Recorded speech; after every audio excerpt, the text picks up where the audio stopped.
Sultan Bolkiah, one of the few remaining absolute monarchs in the world, is well known across the globe for his expensive exploits with women and fancy items. Thanks to the overflowing riches from the oil deposits of Brunei and his businesses scattered all over the world, the Sultan has held a spot as one of the richest men in the world for many years. He was even known as the godfather of excess for many decades as a result of his spending habits. However, as interesting as that is, nothing makes him stand out more than his history with women. With a romantic history that exceeds his 3 legally married wives and a label as an international outcast, we can't help but wonder what secrets the palace walls hold. Plus, why did his second and third wives eventually leave him? And is it really true that he has several girls lined up in his harem? Let's find out. It's unlikely that you've never heard of the country, but just in case you haven't, Brunei is an oil-wealthy nation in Southeast Asia. Widely known for being the 3rd largest oil producer on that part of the continent, its citizens live a fairly comfortable life thanks to the generous amounts they receive from the governing body.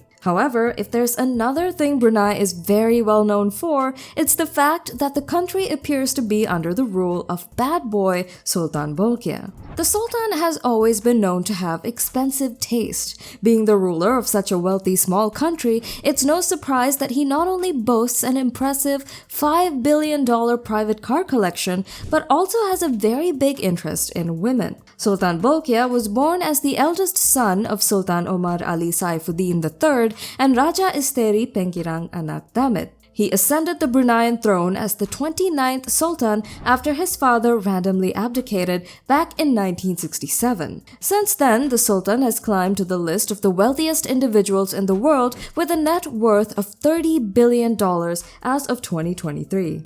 With a high school education at Victoria Institution in Kuala Lumpur and further studies at the Royal Military Academy Sandhurst in the United Kingdom, Sultan Bolkiah also boasts an interesting educational background. When he was only 20, the Sultan married his first cousin and first wife, Princess Pengirang Anak Saleha, who would later become the Raja Isteri, or Queen, when he ascended the throne in 1965. According to him, she was the love of his life, and when they both became rulers at such a young age, he knew he had made the right choice. However, in 1981, he turned around and married his second wife, Mariam Abdul Aziz, a former flight attendant for the national carrier Royal Brunei Airlines. His excited subject hurriedly hung her portrait alongside the ones they had for the Sultan and his first wife, but in an unexpected turn of events, the Sultan divorced her in 2003. No reasons were given for the divorce,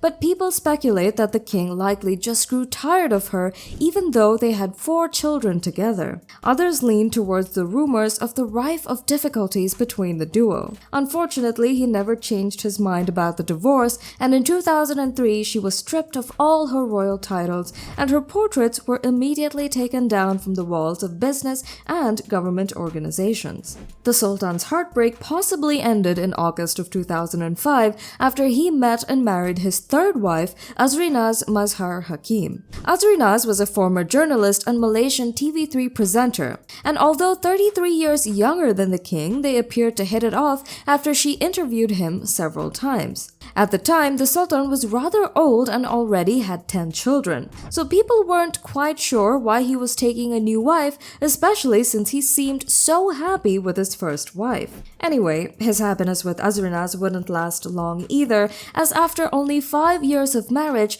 the Sultan once again presented her with divorce papers. Like with his second wife, all royal titles awarded to her were withdrawn and she was placed on a monthly allowance. Once again, no reasons were given for the divorce, except this time it was granted based on special reasons without any further details. Naturally, people began to speculate that perhaps some infidelity might have been brewing on the low, but if anyone was engaging in extramarital affairs, it was going to be the Sultan. In a rather surprising twist of events, an American woman, Gillian Lauren, published an autobiographical book titled Some Girls, My Life in a Harem.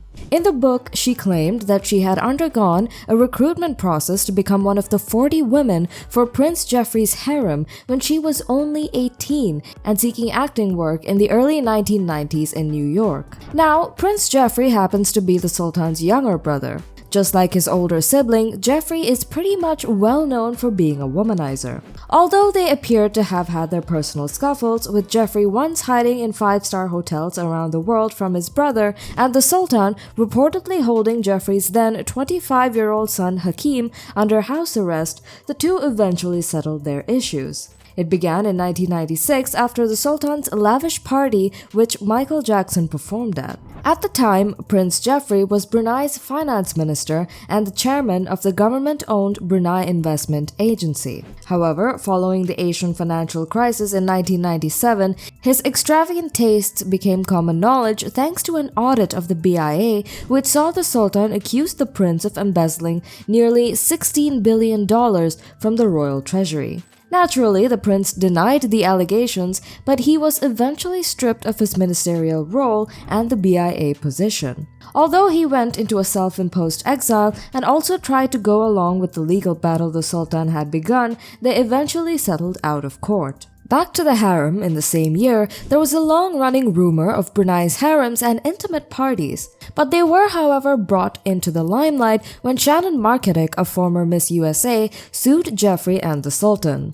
In court filings, she alleged that a talent agency brokered a $3,000 a day job in Brunei where she'd do personal appearances and promotional work. But upon arrival, she discovered that there was no promotional work. Instead, she was forced to become a sex slave, as well as made to dance every night in the prince's private disco from 10 p.m. to 3 a.m. In addition to that, she was labeled a prostitute and groped by random people at random moments. Shannon also shared with People magazine that she'd been drugged and molested, and as soon as she escaped back to the US, she sued them for $10 million, citing mental anguish, nightmares, difficulty sleeping, and other trauma. However, the brother duo claimed diplomatic immunity, and the Sultan labeled the accusation worse than murder, leading to the case being dropped. Lauren, on the other hand, who was only 18 when she joined the harem, claimed that Shannon's descriptions of what happened at the parties didn't seem true to her.